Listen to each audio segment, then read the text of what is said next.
Hi everyone, my name is Dana and this is video number 34 in the Red Flags of a Narcissist series. Video 34 is red flag number 34, which is they always seem to get what they want. And if you've seen any of my other videos in my other series that I have going on, you know that I'm trying to kind of move away from the word narcissist, which probably seems kind of crazy, right? Because this is like the red flags of a narcissist series, but I think it's really important for people to understand that trying to figure out if a person's a narcissist versus a sociopath versus a psychopath, it's really trying to figure out what kind of poison you have in your life. And at the end of the day, it doesn't really matter because the results are all the same. They're toxic, they will make you sick, and they can potentially kill you. So I would strongly encourage you, if you're trying to sort this out and trying to figure out what kind of person you have in your life, they're really shades of the same color as far as what it means to have them in your life. They're going to do a ton of damage. There really isn't any cure for them. People that aren't motivated to change don't change at the end of the day. And so these people, by and large, are not ever motivated to change, which all you can do is change yourself. So, and by that, I mean, get the heck out of there. So that's my little disclaimer. Okay, so back to they seem to always get what they want. These kinds of people, highly manipulative people in general, narcissist, sociopath, psychopath, or just toxic, or just manipulative people, they seem to be able to talk their way into or out of just about anything. And if you've ever seen this in action, it's really, really wild. They can talk people into paying for, their food, their clothing, their housing, their vehicles. They can talk their way out of all kinds of trouble. They can steal, they can lie, they can even murder. And they go somehow are able to charm juries, they're charming judges, and they're able to get out of it. And so how do they do this, right? So how do they always seem to get what they want? Well, I developed an acronym that I call iive, and it stands for isolation, charm, hope, intimidation, violence, and emotion. And that's how highly manipulative people always get what they want. And it's because they are highly manipulative. And really skilled manipulative people, it doesn't really come across as manipulation. And that's why oftentimes it takes victims years, if not decades, to actually see manipulative behavior for what it is. So, they manipulate through isolation. This can be probably the most commonly thought of form of isolation is moving a victim out into the middle of nowhere. But really, I would say probably what's more commonplace is isolating them through manipulating their emotions, through the idea of love, kind of no one understands us, quit talking to your friends about our relationship. I love you. I need you, kind of a thing. And so then the victim quits talking to other people about the relationship because they don't want to leave or they feel obligated to stay. So the next part is charm. Again, these people can be very charming. They can be very likable and funny and witty. And, again, look at Bill Cosby, right?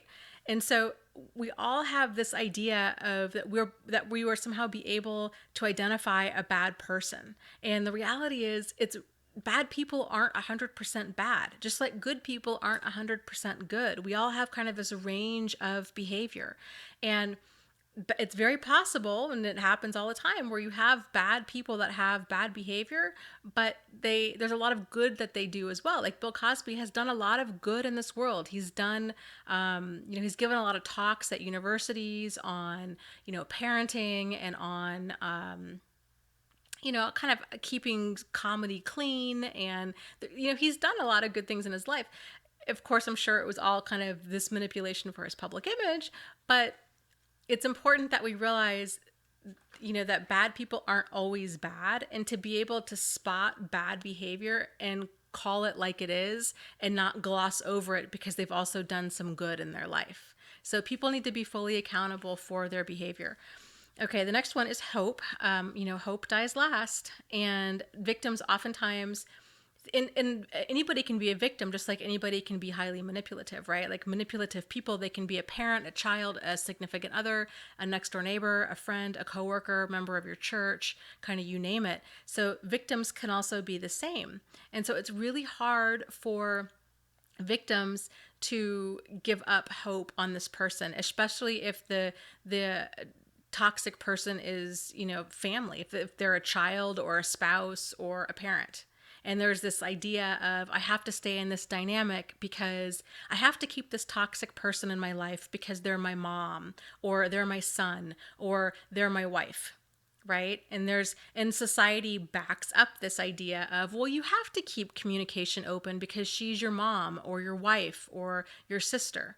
But the reality is a toxic person is a toxic person is a toxic person, regardless of what role they come in. And so it's kind of that added layer of victimization for a victim because nobody seems to understand how toxic this person really is. And so they're not getting that support from other people with wanting to cut off contact. I was talking to somebody the other day who had said her wife actually was encouraging her to keep communication open with her ex-husband. So she was married and then she remarried a woman. So the new wife was encouraging her to keep communication with the ex-husband open, even though the ex-husband was highly abusive, because the husband and wife had children together. And so it was this dynamic of, well, but the kids need to know who their dad is. But the reality, and I'm sitting here thinking, this is nuts. This guy is really he's dangerous.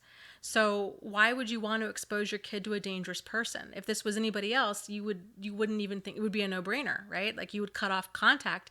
But there's this idea in society of, well, the kids somehow need to know their biological parent, even though this person's incredibly dangerous and destructive. So, see bad behavior for what it is and act accordingly. Please don't be overly enchanted with DNA because it's dangerous and it really clouds common sense and good judgment. So intimidation, highly manipulative people, they are really great at giving all kinds of threats. They can do implied threats, punching a wall behind you or saying, if you were to ever leave me, I would kill you. Or if you were to ever talk, I'm going to get you fired from your job. Or it can be, outright physical threats with saying, I'm going to, like I just mentioned, like I'm going to kill you, or they could even be doing certain things, like just letting you know that they're around, where it really rattles the victim, and they're like, well, nobody else is going to see this as a threat. The fact that this person left a nice note on my car saying, I miss you, to outside people who aren't in this dynamic aren't going to understand how terrifying that can be to somebody who's in an abusive relationship or dealing with a highly manipulative, potentially dangerous person. They use threats of violence. So, again, this could actually be, when this kind of escalates, this can be, spitting, slapping, biting. It can be rape. It can be, or I should, and let me kind of go back and clarify that again, because as a society, we have these very narrow ideas of like what violence looks like, what certain things, like what an abusive person looks like, what a crime looks like, what abuse itself looks like.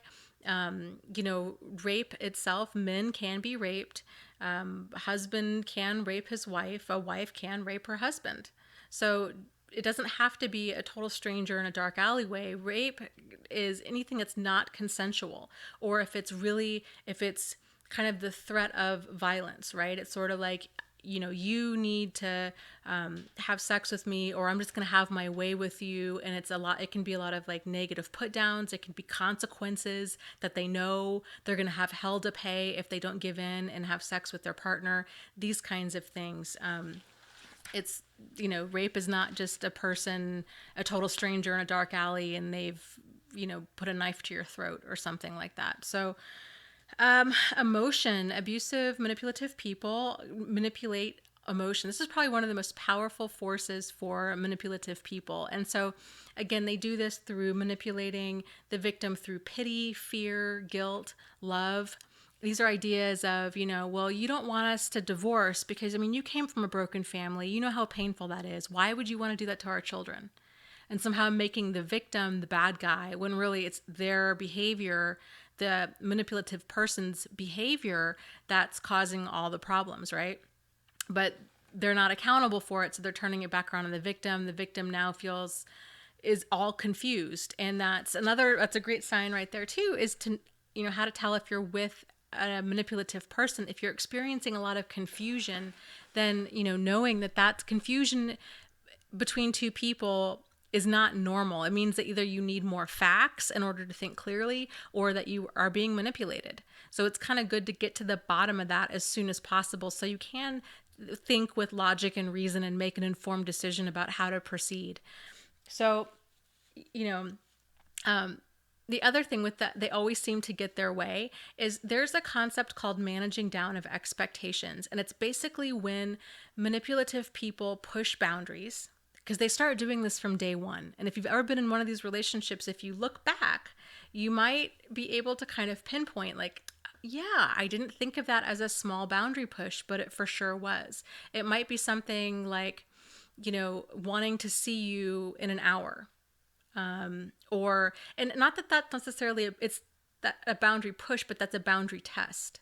If I say jump, will you say how high? And I know there's probably a lot of people out there that, if you've never experienced these kinds of relationships, you probably think that I'm really blowing all of this out of proportion, and that I sound crazy. And I get that. But for those of you who have been in a relationship like this, you probably know exactly what I'm talking about. So, for me, with me and Jack, again, both of my relationships with narcissists, they were Prince Charming. They were really good to me up until I found out about their double lives and that they had all this nonsense and craziness going on. Jack wanted to spend all of his time with me, and, he wanted me to tell him I loved him, even though I actually never told him that I loved him. But, he was pushing that direction, and it was just kind of all these little things, and they were very, very subtle. They weren't obvious.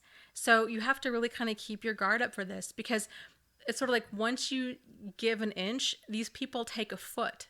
And then the added craziness, actually, like, probably a better example is, if you give a manipulative person an inch, they take 2 feet, then they lie. They say they only took a foot.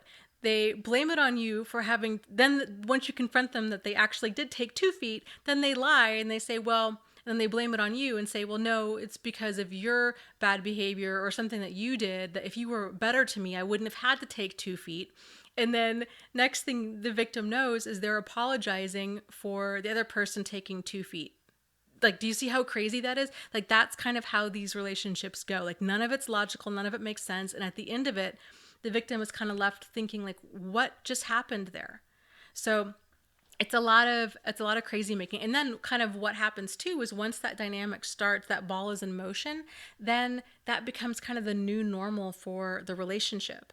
So from working at a domestic violence center for as long as I did, it's interesting when I was talking to victims, kind of what their level of normal was in the relationship. And the longer they stayed, this really intense, crazy behavior had become the new normal. And so for them, here I am, or anybody that was listening to their story was just shocked. But to them, it was just sort of like, well, yeah, and he stole my car, and he stole $50,000. He drained the kid's college fund, and yeah, he's cheated on me 14 times now, and I've taken him back. Or, and then it kind of on and on and on, because every time you allow a boundary to be pushed and you don't push back, you don't maintain that boundary, then they know they can get away with it, and they keep pushing, and then they just run with it. And so next thing you know, they always get their way, because there's nobody that's drawing that line saying that they can't. And it's not to say that that's blaming the victim at all, because I'm definitely not, but it's just this really dysfunctional dynamic. And victims, again, oftentimes it takes years, if not decades, for them to realize they're being manipulated, because it's so subtle, and it's just crazy making. It's crazy making because you don't see what's going on. Other people don't see what's going on. You're minimizing the problem. You have this abusive or manipulative person who's telling you that there is no problem. In fact, if there really is a problem, the victim's the problem. And then kind of rest of society is saying, well, you guys have to stay together, and all couples have their ups and downs, and this is part of marriage or dating or whatever, and nobody's perfect, and kind of keeping them together in this really dysfunctional dance. And It's very toxic. So if you are with a person who always seems to get their way, or if you find yourself always apologizing or always being confused, then these are some red flags that something is really off here. So I would encourage you to examine them further. So that's what I have for you guys tonight. I will be curious to hear from the rest of the community. And as always, if you guys have any questions, comments, concerns, frustrations, ideas, insights, you need some support, you just want to say hi, I will link down below to my support group. It's now on my website. This is the best way to get a hold of me. Please, emails is no longer a good way to get a hold of me. My inbox just gets flooded every day, and I want to be able to give you guys the support you need, and that support group is the best way to do it. And if it's not from me, then it's from somebody else, and there's people that are in it 24 hours a day. So please go there, and as always, just lots of love from me to you guys. I just want you to know that you guys are not alone, you're not crazy, and you really can heal from this. You really, really can. So take care, and I will talk to you soon. Bye.